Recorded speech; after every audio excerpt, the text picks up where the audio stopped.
Where's the gradient editor in Photoshop?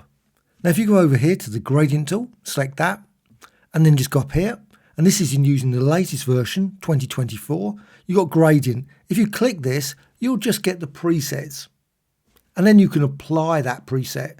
And you can see now you get all these stops, and you can change the colours this way. So double click, brings up the colour picker, and you can modify the colour, etc.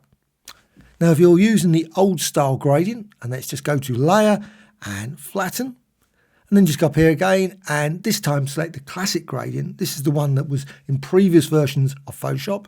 Simply edit the gradient by going up here with this gradient tool selected. So just click, and then you will see this instead, and you'll see all the stops. And again, you can then change that and click here and change the color and click OK and create a new one, etc. So that's how to change the gradients with the latest version of Photoshop.